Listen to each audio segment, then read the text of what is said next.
Hello, I'm Edward Chang. I'm a neuromuscular massage therapist in the state of California, and today I'm going to be discussing a little bit about the role of psychology in a session.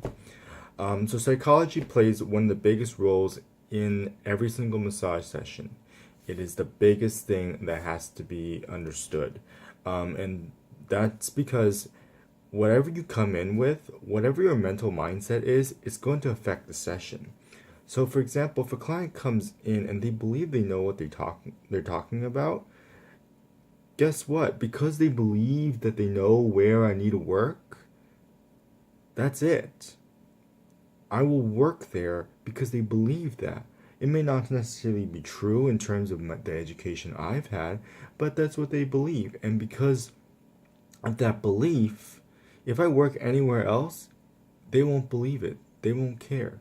Now I do this. I read these books. This is one of the books from medical school for chiropractors, and I study this. I study all of this. Look at these diagrams. Okay, I study all of this. These diagrams are not easy to understand for the average person. I mean, let's find a little bit of a nice complicated diagram for you. Flexion. So here's another diagram. This is an excellent diagram. So look at this. This is force vectors we're using here. And believe me, I did not learn force vectors from here.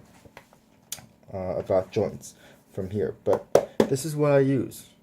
This is what I use and utilize and look at all the time to make sure that I know what I'm doing and to make sure that if something's wrong, I can refer you to a physician.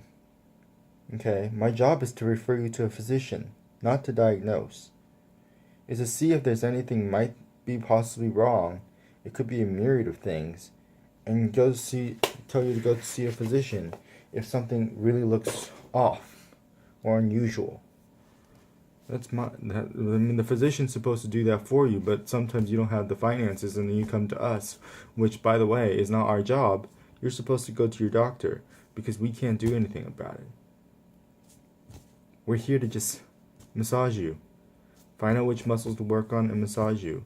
But I study this extra material to make sure that you're safe in my hands, and then if I see anything wrong, I can make it the environment a little bit safer by referring you out and making sure that you don't see me, because I don't care about your money. I know a lot of massage therapists are out there trying to get you to rebook, and you're not feeling any better, and you're not feeling any better, you're not feeling any better, and they're like, yeah, but it takes time. No, I'm not one of those. It will take time, but sometimes if there's no progress and it's been like 5 months, I'm sorry. Get out of my office. You're wrong place. Wrong place. Go to someone else because I'm not going to be effective for you. I'm sorry. I can't be effective for everyone, and if we're not seeing progress in 2, 3 months, 5 months, sorry. And psychology plays a huge role. And so I study all this, and people come up into my office and they're like, oh yeah, I know better than you. And so if I try to do anything else than what they believe, they think it doesn't work. I'm like, well, okay. You know, and it's a big deal.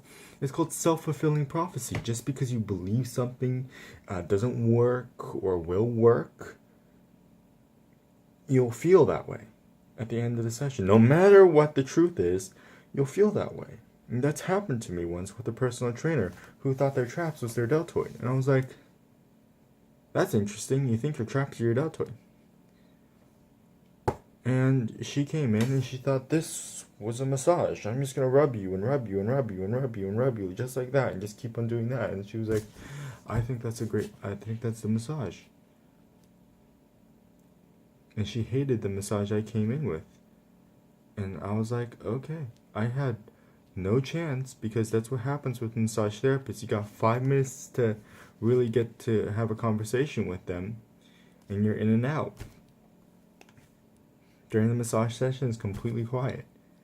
And I had no chance to ask her any questions about what's going on, how did you injure yourself, what's the pain like, where is it at, is it sharp, is it dull, what side is it on, does it hurt when you do this, does it hurt more when you're doing that. I had no chance to ask any of those questions, and boom, she thought she knew what she was talking about, and I had no chance to tell her anything that I knew, and she didn't like my massage afterward because I don't do this. I don't know how, I don't specialize in that. And she thought, oh, your massage is ineffective. It's like, I know a hell lot more than a lot of massage therapists. You don't believe me. And it makes a huge difference. And there's also the placebo effect, where people believe something's going to work just because they believe it's going to work, right? How many times have you seen those weird little anecdotally effective treatments in Chinese medicine, like deer's penis or deer's horn, okay? Deer's horn is just calcium. There's what? Huh? Calcium cures liver dysfunction or whatever. I'm like, that doesn't make any sense, okay? That happens all the time. You can trick someone to believing if you drink a certain type of water, an alkaline water, oh, you'll have health benefits and blah, blah, blah. And there's been so many of them. And just because you believe something, it'll be effective. I mean, that's why we have placebo tests in our studies where we give someone a sugar pill and say that it's the same pill that everyone else is having, and then you take it and it's like, oh, you feel better, and it's actually just a sugar pill and there was nothing else in there. And people feel better. Because you believe it's going to work, you automatically feel that it works. So it's a huge role psychology has when you come in.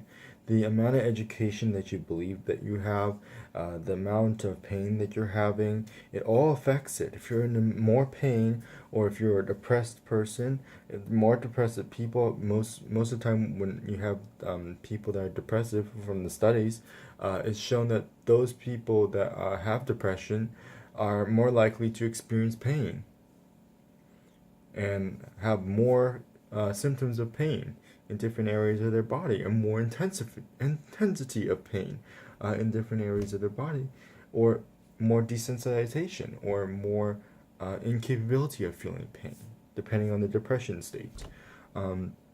So psychology plays a huge role, and you do really have to consider that when you're getting a massage, is what's the psychology for you at this moment. And so it is so important for you to understand this. And if any doubt is in your mind, please just talk to the therapist and see what they know first. And don't be assumptionist about what you know. Just let them talk. Don't try to, yabber off and say that you know more than them. Okay, don't try to do that. Just be respectful and go, okay, you know what? This may be or may not work for me. And just be very kind and polite and just leave and find another therapist if that therapist doesn't have the education that you would like. So just be respectful. And this sometimes is just because you believe something that it doesn't work out for you. That's okay. But just be aware that your psychology is affecting your session. And so with that note, I hope you learned a little bit from here, and I do hope to see you next time.